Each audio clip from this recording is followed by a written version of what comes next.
Fala pessoal, tudo bem com vocês? Nesse vídeo nós vamos conversar um pouco sobre o artigo 1º da nossa Constituição.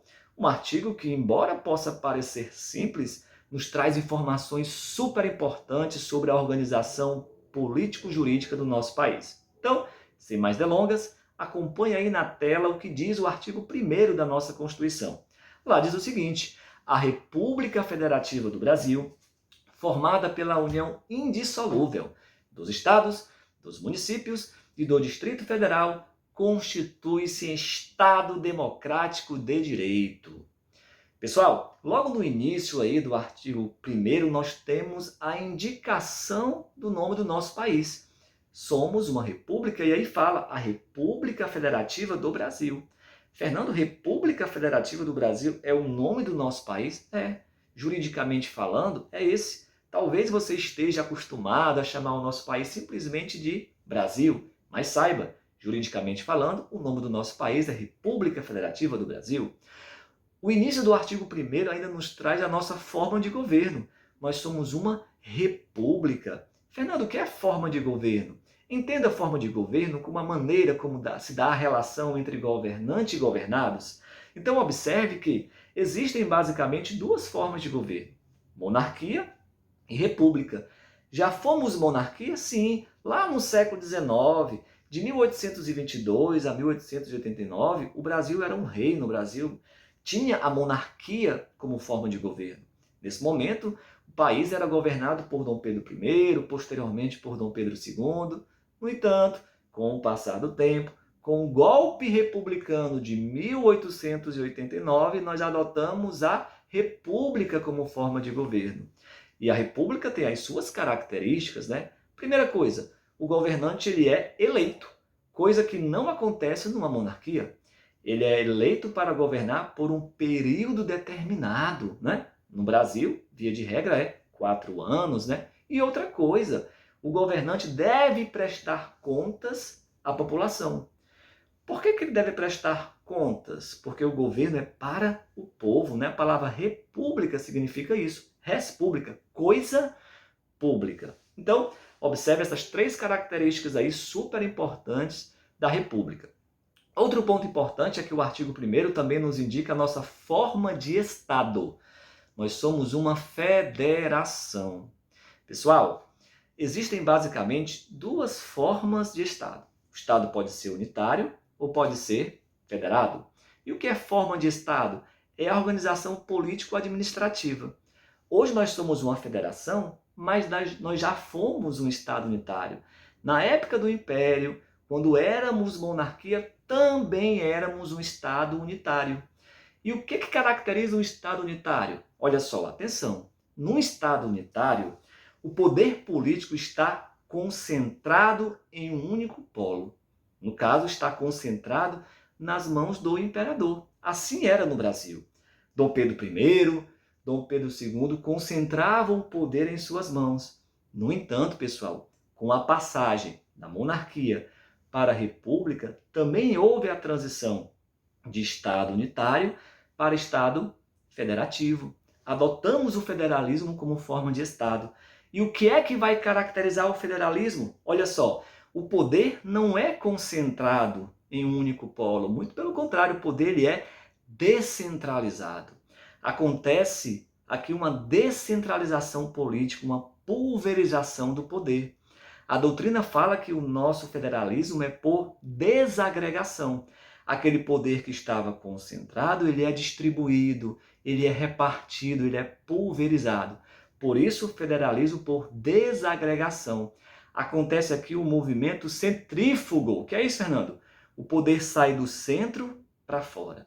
Ele é distribuído. Talvez você esteja se perguntando, esse poder é distribuído entre quem? Entre os entes autônomos, União, Estados, Distrito Federal e municípios. Fernando, entes autônomos esses entes recebem parcela daquele poder que estava concentrado.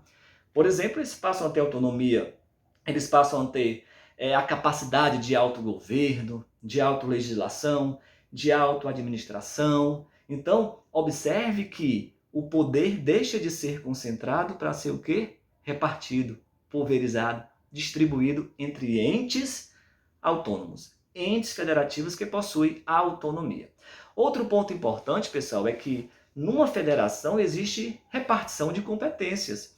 Ora, se o poder está distribuído, cada um desses entes vai desenvolver um papel. Então, se você abrir a sua Constituição, lá nos artigos 21 a 24, você vai encontrar competências da União, competências dos estados, né, competências dos municípios. Observe, pessoal, que essas competências são de natureza administrativa e legislativa, ok? Tudo bem? Outro ponto importante, numa federação existe aqui o princípio da indissolubilidade. O que é isso, Fernando? No Brasil, por exemplo, não existe direito de secessão. Secessão significa separação, ou seja, nenhum desses entes que possuem autonomia podem se separar da República Federativa do Brasil. Nenhum desses entes autônomos podem se separar, se tornar Estado soberano, independente, emancipado. Não, porque no Brasil não existe direito de secessão. Predomina o quê? O princípio da indissolubilidade. Lembre-se também que, no nosso caso, pessoal, o federalismo é cláusula pétrea. Está lá no artigo 60, parágrafo 4º, inciso 1, né? Lá diz o seguinte: não será objeto de deliberação a proposta de emenda tendente a abolir, inciso 1, a forma federativa de Estado. Então, o nosso federalismo é cláusula pétrea, não é possível nenhuma proposta de emenda que tenha por objetivo abolir a federação e nós voltarmos a ser Estado unitário, certo? Beleza, pessoal? Tranquilo? Então, ó, forma de governo, somos uma república. Forma de Estado, somos uma federação. E qual é o nosso regime de governo, hein? Pessoal, nós somos uma democracia. Essa informação também está presente aí no artigo 1º. Detalhe, nós somos uma democracia representativa e participativa, o que a doutrina chama de democracia mista. Por quê? Porque existe exercício da democracia de forma direta e indireta. Como é que nós exercemos a nossa democracia diretamente? Ora, através do plebiscito, do referendo, da iniciativa popular. Nós teremos aulas sobre isso mais à frente. Mas o Brasil também adota a democracia indireta. E nós exercemos a democracia de forma indireta quando escolhemos os nossos representantes, que em nome da população vai criar as leis que beneficiam a nação. Tudo bem, pessoal? Então lembrem-se, nós temos aí uma democracia que é considerada mista, representativa, participativa, ok? Democracia direta e democracia indireta. Pessoal, para finalizar, vamos entender o nosso sistema político. Existem basicamente dois sistemas políticos, né? Ou o país ele adota como sistema político o presidencialismo ou o parlamentarismo, né? Nós somos aqui um país que adota o presidencialismo. A Inglaterra adota o parlamentarismo. Lá existe chefe de Estado e chefe de governo, funções diferentes exercidas por pessoas diferentes. Aqui no Brasil, não. Nós somos um país que adota o presidencialismo. E o que significa? Significa, pessoal, que o chefe de governo é o mesmo chefe de Estado, né? Então, lembrem-se disso. Nós somos uma república, é a nossa forma de governo. Nós somos uma federação, essa é a nossa forma de Estado.